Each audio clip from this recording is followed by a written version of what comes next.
আসসালামু আলাইকুম, স্বাগত জানাচ্ছি আরটিভি সন্ধ্যা সংবাদে। আপনাদের সঙ্গে আছি আমি সৈয়দা সাদিয়া বেনাজের এবং আমি ফাহমিদা সালাম।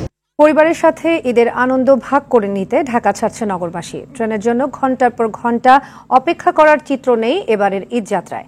নির্ধারিত সময়ে ছেড়ে যাচ্ছে ট্রেন। উপচে পড়া ভিড় নেই গাবতলীতে, কাউন্টারের টিকিট পেয়ে স্বস্তি ঘরমুখ মানুষের। তবে সদরঘাটে ছিল উপচে পড়া ভিড়। ফাঁকা ঢাকায় কোনো ধরনের নাশকতার হুমকি নেই বলে জানিয়েছেন স্বরাষ্ট্র উপদেষ্টা মায়েদুর রহমান রুবেল। জানাচ্ছেন বিস্তারিত। গ্রামে থাকা প্রিয়জনের সাথে ঈদ করতে প্রতিদিন যান্ত্রিক নগর ছেড়ে যায় শহরের চাকুরে, ব্যবসায়ী কিংবা শ্রমজীবীরা। ঈদ করতে সড়ক, রেল ও নৌপথে দল বেঁধে ঢাকা ছাড়ছে মানুষ। তবে এবারের ঈদযাত্রায় নেই চিরচেনা সেই ভোগান্তি। ঘন্টার পর ঘন্টা অপেক্ষা নেই বাস টার্মিনালে, বাসের জন্য নেই হাহাকার। কমলাপুর রেল স্টেশনে নির্ধারিত সময়ে প্ল্যাটফর্ম ছেড়েছে ট্রেন। শিডিউল বিপর্যয় না থাকায় উচ্ছ্বাসিত যাত্রীরা। স্টেশন ম্যানেজার জানান, যাত্রীদের ভোগান্তি কমাতে যথেষ্ট প্রস্তুতি রয়েছে তাদের। ধূমকেতু এক্সপ্রেস ট্রেনটা 35 মিনিট ট্রেনে বিলম্ব গেছিল, আর কোনো উল্লেখযোগ্য ট্রেন বিলম্ব হয় নাই। প্রতিদিনই আমাদের ট্রেনগুলো সঠিক সময়ে স্টেশন ছেড়ে যাচ্ছে। স্পেশাল ট্রেন এবং 25% স্ট্যান্ডিং টিকিট সহ আমরা 60 থেকে 70,000 প্যাসেঞ্জার পরিবহন করতেছি। এইবারই প্রথম আমরা আসার আগে ট্রেন এসে বসে আছে, মানে আলহামদুলিল্লাহ অনেক ভালো লাগছে। সুন্দরভাবে ডিসিপ্লিন করে টিকিটগুলোর সঙ্গে নিতেছে, চেক করতেছে, একটু ভালো, অনেক আগে চেয়ে একটু অনেকটা উন্নত মান। রাজধানীর বাস টার্মিনাল থেকে ভোগান্তি ছড়াই স্বস্তিতে ঢাকা ছেড়েছে যাত্রীরা। তবে ভাড়া নিয়েছিল মিশ্র প্রতিক্রিয়া। যে আসছি, আইসা বসছি, টিকিটও পাইছে, 200 টাকা ভাড়া, এদিক ওদিক ডিফারেন্স না, ওইরকম সিন্ডিকেট এবার নাই। অনেকে তো কালোবাজারি ব্যবসাটা এসে করতে, এগুলো এখন ওটা আমাদের চোখে পড়ছে না। এখন আমার সিরোলে গাড়িগুলো খালি যাচ্ছে আর এক্সট্রা লাগাম করতে হবে।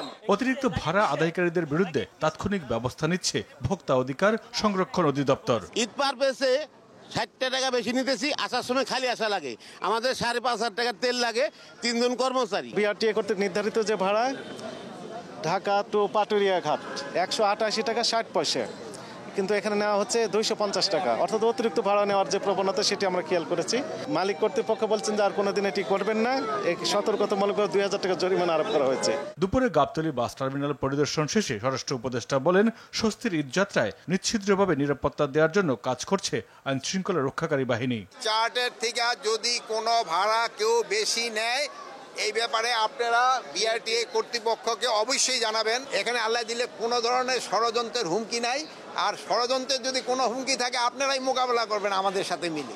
এদিকে সদরঘাটে ছিল যাত্রীদের উপচে পড়া ভিড়। পরিবারের সাথে ঈদ করতে এসব ঝক্কি ঝামেলা থোড়াই কেয়ার যাত্রীদের।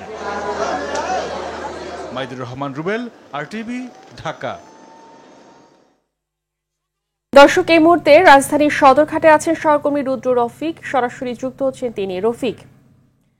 রফিক, ঘাটের অবস্থা কি দেখছেন এবং সেখানে যাত্রীদের ভিড়, আইন শৃঙ্খলা পরিস্থিতি মিলিয়ে সার্বিক পরিস্থিতি কেমন দেখছেন জানাবেন। হামিদা, সদরঘাট টার্মিনালে এখন যাত্রীদের উপচে পড়া ভিড় দেখা যাচ্ছে। আমরা সন্ধ্যার আগে এসে দেখেছি যাত্রীরা আগে ভাগে এসে লঞ্চের জন্য অপেক্ষা করছে। আপনাকে একটু দেখাতে চাই, প্রত্যেকটি লঞ্চে কিন্তু বিপুল সংখ্যক যাত্রী রয়েছেন এবং আমরা দেখছি যে অনেক লঞ্চে কিন্তু ছাদে করেও যাত্রীরা তাদের গন্তব্যে যাওয়ার জন্য তারা বসে আছেন। আপনাকে একটু জানিয়ে রাখি যে বরিশাল অঞ্চলের বা দক্ষিণ অঞ্চলগামী যে লঞ্চগুলো, সে লঞ্চগুলো সাধারণত কিন্তু সন্ধ্যার পরেই ছেড়ে থাকে। বিশেষ করে দূরপাল্লার যে লঞ্চগুলো, ভোলা, বরিশাল, এই রুটের লঞ্চগুলো 9টার পর থেকে কিন্তু ছাড়তে থাকে। কিন্তু আমরা যেটি দেখেছি, যাত্রীরা সন্ধ্যার আগে থেকেই তারা টার্মিনালে এসে বসে আছেন এবং তারা তাদের যাত্রার জন্য অপেক্ষা করছেন। আপনি নিশ্চয়ই দেখতে পাচ্ছেন প্রত্যেকটি লঞ্চেই কিন্তু উপচে পড়া ভিড় রয়েছে। বিআইডব্লিউটি এর কর্তৃপক্ষ যেটি বলছে যে গেলবারের চেয়ে কিন্তু এবারে আসলে লঞ্চ যাত্রায় যাত্রীর চাপ বেশি এবং স্বাভাবিকভাবে কিন্তু পদ্মা সেতু হয়ে যাওয়ার পর থেকে কিন্তু লঞ্চে একেবারেই যাত্রী সংকটে ভুগছিল। কিন্তু ঈদের সময় প্রতি বছরই কিন্তু লঞ্চে যাত্রী বেশি থাকে, তবে গতবারের চেয়ে এবারে যাত্রীর সংখ্যা বেশি বলে আসলে তারা বলছেন। ঘাট সংশ্লিষ্টরা যেটি বলছেন যে সবকিছু মিলিয়ে খুব সুন্দর পরিবেশে যাত্রা করতে পারছেন যাত্রীরা। যাত্রীদের সঙ্গে কথা বলেছি, তারা আসলে তেমন অভিযোগ আমাদেরকে জানাননি। বিশেষ করে আইন শৃঙ্খলা রক্ষাকারী বাহিনীর উপস্থিতি কিন্তু বেশ লক্ষণীয়। প্রত্যেকটি লঞ্চের ঘাটে কিন্তু তাদের উপস্থিতি রয়েছে। বিশেষ করে পুলিশ, আনসার, র্যাব, এছাড়াও সাদা পোশাকের সাদা পোশাকে কিন্তু আইন শৃঙ্খলা রক্ষাকারী বাহিনীর সদস্যরা রয়েছেন। পাশাপাশি বিআইডব্লিউটি এর যারা কর্মকর্তারা রয়েছেন তারা কিন্তু তাৎক্ষণিক সবসময় কিন্তু ঘোরাফেরা করছেন এবং কোথাও কোনো সমস্যা হলে তারা ব্যবস্থা নিচ্ছেন। এছাড়াও কিন্তু ম্যাজিস্ট্রেট রয়েছেন, তারাও ঘুরে ঘুরে দেখছেন কোথাও ভাড়া বেশি নেওয়া হচ্ছে কিনা, সেসব বিষয় তারা খেয়াল করছেন। তো সব মিলিয়ে ফাহমিদা, এই ছিল আমার কাছে সদরঘাট থেকে ঈদযাত্রার সবশেষ খবর। ধন্যবাদ আপনাকে। ঈদের লম্বা ছুটিতে ফাঁকা ঢাকায় নাশকতার আশঙ্কা রয়েছে। এ নিয়ে সামাজিক যোগাযোগ মাধ্যমেও চলছে নানা গুজব। নগর পরিকল্পনাবিদরা বলছেন, আইন শৃঙ্খলা পরিস্থিতি নড়বড়ে হওয়ায় ছুটিতে ঢাকাকে নিয়ে আশঙ্কা রয়েছে। প্রয়োজন এলাকা ভিত্তিক নিরাপত্তা ব্যবস্থা জোরদার করতে হবে। তবে আইন শৃঙ্খলা বাহিনী বলছে, নগরবাসীর নিরাপত্তা এবার অক্সিলারি ফোর্স তৎপর থাকবে। আরও জানাচ্ছেন দীপন দেওয়ান। ঈদের দীর্ঘ ছুটিতে রাজধানী ফাঁকা হয়ে যায়। বাসাবাড়িতে তালা এবং ভবনের নিরাপত্তারক্ষী একমাত্র ভরসা। ফাঁকা ঢাকায় চুরি, ডাকাতি ও ছিনতাই বেড়ে যাওয়ার শঙ্কা থাকে। বাসাবাড়ি ফাঁকা থাকবে, ব্যবসা প্রতিষ্ঠান, দোকানপাট অনেকদিন বন্ধ থাকায় এক ধরনের অনিরাপদ পরিবেশ তৈরি হয়। এছাড়া 5 আগস্টের পর পুলিশের অবস্থা নাজুক হওয়ায় নিরাপত্তা নিয়ে শঙ্কা আরও বেড়েছে সাধারণ মানুষের মনে। নগর বিশেষজ্ঞ আদিল মোহাম্মদ খান বলেন, ফাঁকা শহরে অপরাধ বিশেষ করে চুরি, ডাকাতি ও ছিনতাই বেড়ে যেতে পারে। দেশকে অস্থিতিশীল করার জন্য কিন্তু একটা চক্র, ঈদের ছুটিতেও কিন্তু এই ধরনের বিভিন্ন ক্ষেত্রে প্ল্যান নাশকতা, যেটা দেশকে দুর্বল করার জন্য, সেটা হয়তো শুধুমাত্র ছিনতাই রাহাজানির জন্য না, সেটা তার অন্য একটা অবজেক্টিভ আছে, যেটা ডিপ স্টেট যেটা কাজগুলো করে। পলিটিক্যাল পার্টি যারা অ্যান্টি এস্টাবলিশমেন্ট, তারা এই কাজগুলো করবে। সেই জন্য পুলিশকে সেই ক্ষেত্রে তার ইন্টারনাল যে সোর্সগুলোকে কাজে লাগিয়ে যারা কারা কীভাবে নাশকতা করতে পারেন, তাদের কোনো ছক আছে কিনা, সেই দিকটাও তারা কিন্তু তাদের নজরে রাখতে হবে। এদিকে সামাজিক যোগাযোগ মাধ্যমে চলছে নানা গুজব। গত 23 মার্চ কলকাতার রাজারহাট নিউ টাউন প্লাজায় ইফতার পার্টিতে আওয়ামী লীগের প্রথম সারির নেতারা উপস্থিত ছিলেন। সেখান থেকে নাশকতার পরিকল্পনার কথা ঘুরে বেড়াচ্ছে সামাজিক যোগাযোগ মাধ্যমে। আরও প্রচলিত আছে আওয়ামী লীগের গবেষণা সেল সিআরআই নাশকতার জন্য ঢাকায় টাকা বিলি করছে। পুলিশ বলছে, সবকিছু বিবেচনায় নিয়ে ঈদ আয়োজন নির্বিঘ্ন করতে প্রস্তুতির কোনো কমতি নেই। পুলিশকে সহায়তা করার জন্য ঢাকা মহানগরের বিভিন্ন থানাগুলোতে অক্সিলারি পুলিশ অফিসার নিয়োগ করা হয়েছে। তারাও পুলিশকে সহযোগী হিসাবে কাজের সহযোগিতা করছে। আমরা ওরকম নিরাপত্তা ঝুঁকি বা কোনো রকমের হুমকি দেখছি না, কিন্তু জনগণের জন্য যখন যে কোনো প্রয়োজনে ঢাকা মহানগর পুলিশ সর্বোচ্চ সেবা দেওয়ার জন্য প্রস্তুত রয়েছে। ঈদের ছুটিতে নগরবাসীকে সতর্ক থাকার আহ্বান জানিয়েছেন সংশ্লিষ্টরা। দীপন দেওয়ান, আর টিভি, ঢাকা।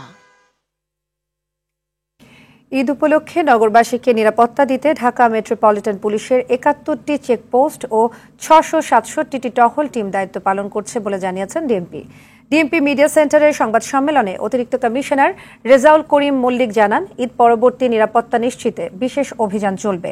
এদিকে গুলশানের সংবাদ সম্মেলনে র্যাব জানায়, রাজধানীবাসীর জন্য 3 স্তরের নিরাপত্তা ব্যবস্থা গ্রহণ করেছে তারা। নিরাপত্তাজনিত যে কোনো প্রয়োজনে র্যাবের কন্ট্রোল রুমকে জানানোর জন্য নগরবাসীকে অনুরোধ করেছেন র্যাব 1-এর অধিনায়ক লেফটেন্যান্ট কর্নেল জাহিদুল করিম।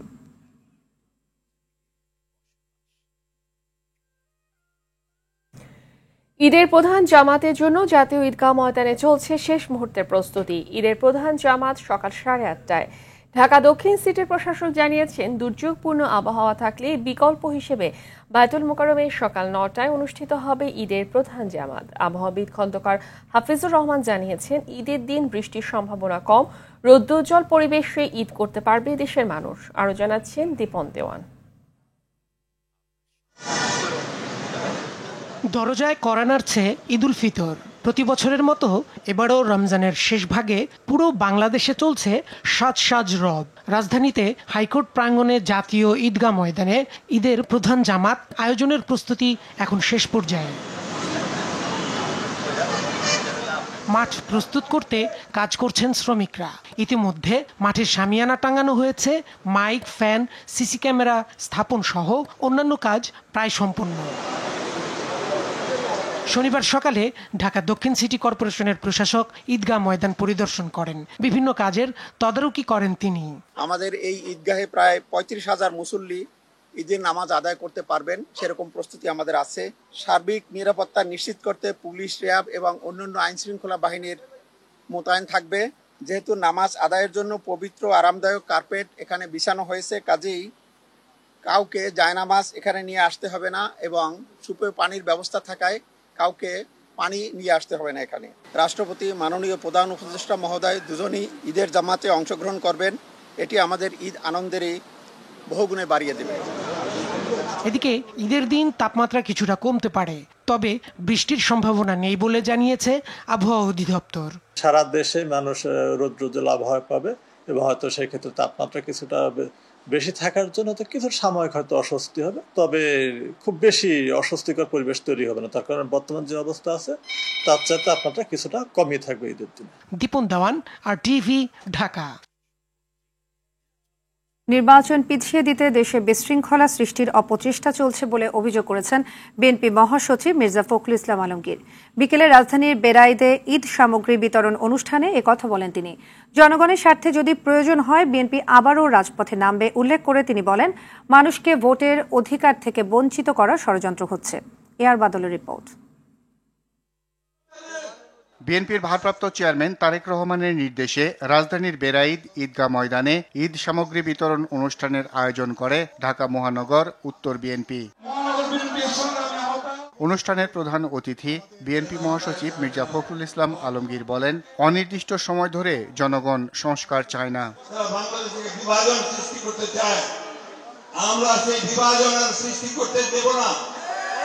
আমরা আমাদের নেতা তারেক রহমান সাহেবের নেতৃত্বে আমরা অবশ্যই সমস্ত জাতিকে ঐক্যবদ্ধ করে আমরা জনগণের সরকার প্রতিষ্ঠা করে জনগণের পার্লামেন্ট তৈরি করে আমরা দেশের সমস্যাগুলো সমাধান করতে। তিনি বলেন, জনগণ ভোটাধিকার বঞ্চিত হলে বসে থাকবে না বিএনপি। আমাদের স্বার্থে যদি জনগণের স্বার্থে যদি বিঘ্ন সৃষ্টি করা হয় তাহলে বিএনপি আবার মাঠে নামবে, দাবি আদায় করে দিতে। আমাদেরকে প্রস্তুত থাকতে হবে। ষড়যন্ত্র হচ্ছে, চক্রান্ত হচ্ছে দেশে বিদেশে, আপনাদেরকে আবার আপনাদের ভোটের অধিকার থেকে বঞ্চিত করবার জন্য আমরা সেটা হতে দেব না। পরিষ্কার কথা। বিএনপি বাংলাদেশের পক্ষে জানিয়ে তিনি আরো বলেন, দেশে ষড়যন্ত্র অব্যাহত রয়েছে। খুব পরিষ্কার কথা, আমরা ভারতের পক্ষেও নই, আমরা পাকিস্তানের পক্ষেও নেই, আমরা আমেরিকার পক্ষেও নেই, আমরা ইংল্যান্ডের পক্ষে নেই, আমরা বাংলাদেশের পক্ষে। আমাদের নেতা তারেক রহমান সাহেব পরিষ্কার করে বলেছেন, সবার আগে বাংলাদেশ, আমরা বাংলাদেশ। এআর বাদল, RTV, ঢাকা। একটি গণতান্ত্রিক ও স্থিতিশীল বাংলাদেশ গঠনের লক্ষ্যে সংস্কার কর্মসূচি বাস্তবায়ন করেছে অন্তর্বর্তী সরকার, যেখানে উদ্যোক্তা বিকাশকে গুরুত্ব দিয়ে সবার জন্য সমান সুযোগ নিশ্চিত করা হবে, এমন মন্তব্য করেছে প্রধান উপদেষ্টা ডক্টর মোহাম্মদ ইউনূস। সকালে বেইজিংয়ে বিশ্ববিদ্যালয়ের ডিলিট ডিগ্রি গ্রহণের সময় তিনি এসব কথা বলেন। এ সময় চাকরির উপর নির্ভর না করে তরুণদের স্বাধীন উদ্যোক্তা হওয়ার আহ্বান জানান তিনি। বিস্তারিত জানাচ্ছে নাজিব ফরাইজি। অন্তর্বর্তী সরকারের প্রধান উপদেষ্টা অধ্যাপক ডক্টর মোহাম্মদ ইউনূসের সম্মানে বেইজিংয়ে এই আয়োজন চীনের পিকিং বিশ্ববিদ্যালয়ের। এতে ডক্টর মোহাম্মদ ইউনূসকে দেয়া হয় সম্মানসূচক ডিলিট ডিগ্রি।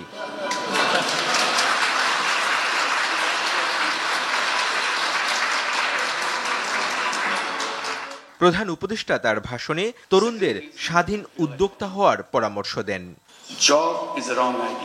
প্রত্যেকটি নাগরিকের অধিকার আছে ভালো প্রতিষ্ঠানে পড়াশোনা করে চাকরির বাজারে, তবে চাকরি একটি ভুল ধারণা। চাকরির সৃজনশীলতাকে নষ্ট করে, চাকরি দাস প্রথার চলমান ধারা। তবে মানব সত্তা স্বাধীন, তাই তরুণদের স্বাধীন উদ্যোক্তা হওয়ার আহ্বান জানাচ্ছি।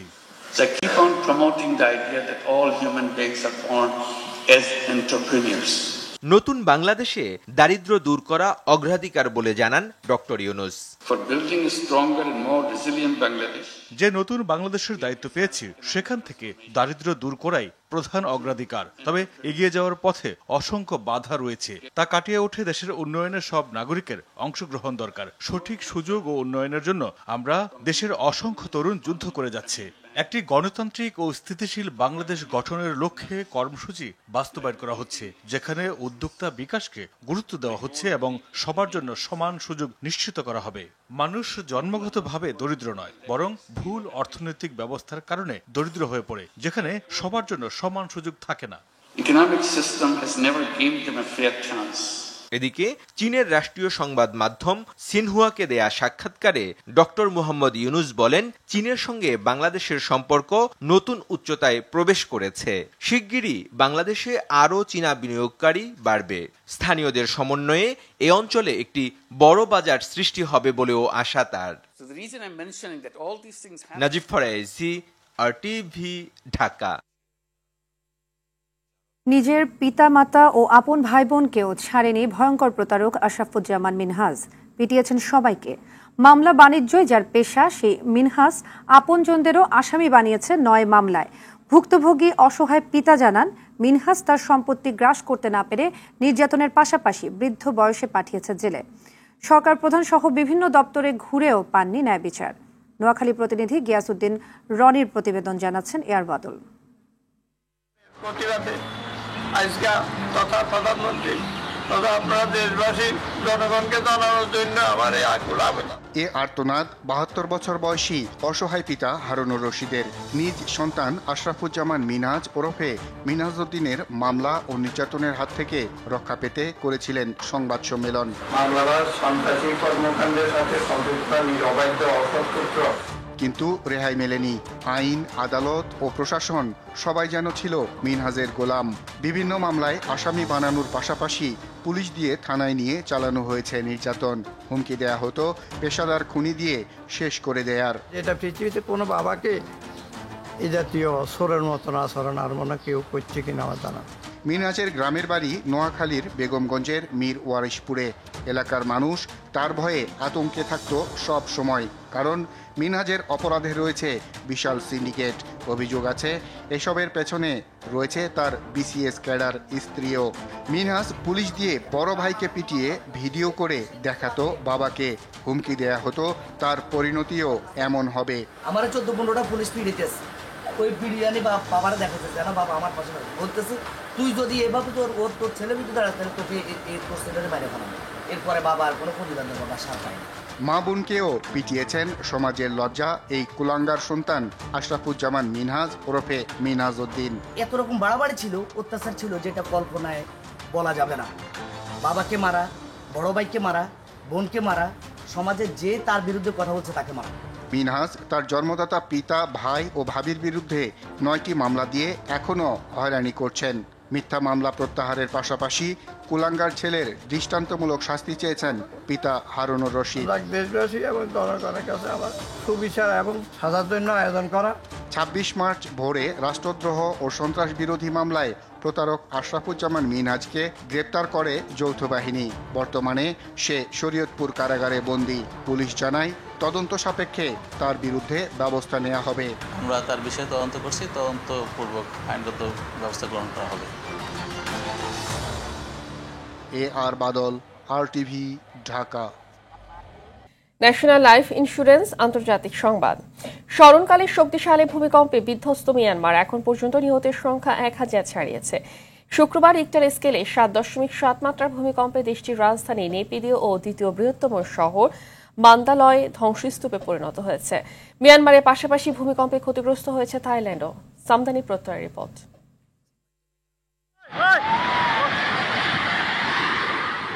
শুক্রবার বেলা 12:50 তাসের ঘরের মতো চোখের পলকে ধসে পড়তে শুরু করে মিয়ানমারের রাজধানী নেপিদো, সাংগাই ও মান্দালয়ের বহুতল ভবন ও অবকাঠামো। শক্তিশালী এ ভূমিকম্প 4 বছর ধরে চলা গৃহযুদ্ধ, তীব্র খাদ্য সংকট, অর্থনৈতিক অবনতির মধ্যে চলা দেশটিতে নতুন বিপর্যয় ডেকে এনেছে।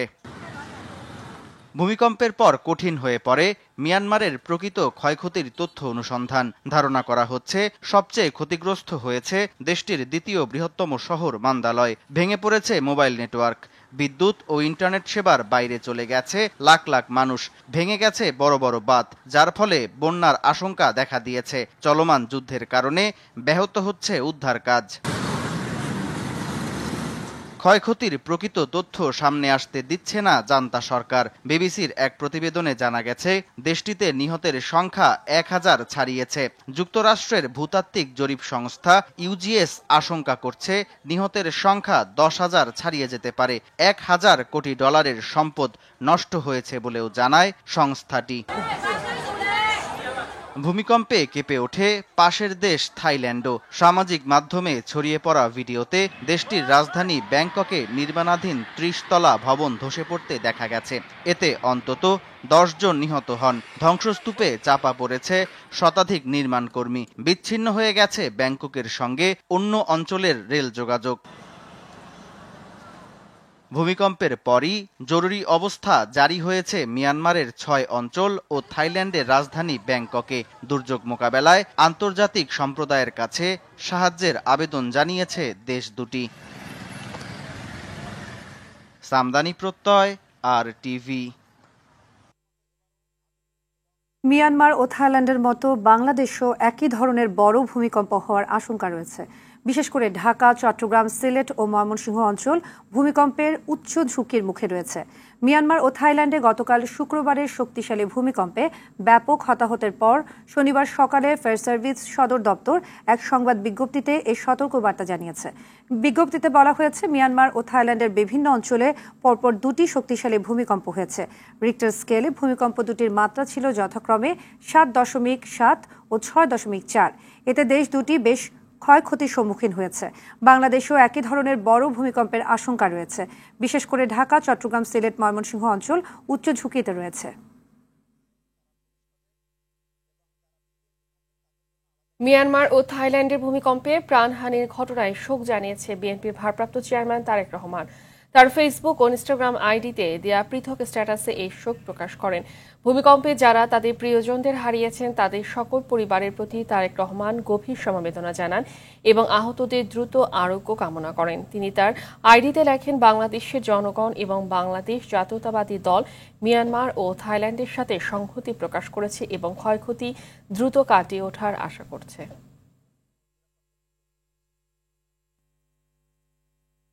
শ্রদ্ধা, সংবাদ এ পর্যন্তই। রাতের সংবাদ 11:15টায় দেখার আমন্ত্রণ রইল। ধন্যবাদ সবাইকে। ধন্যবাদ।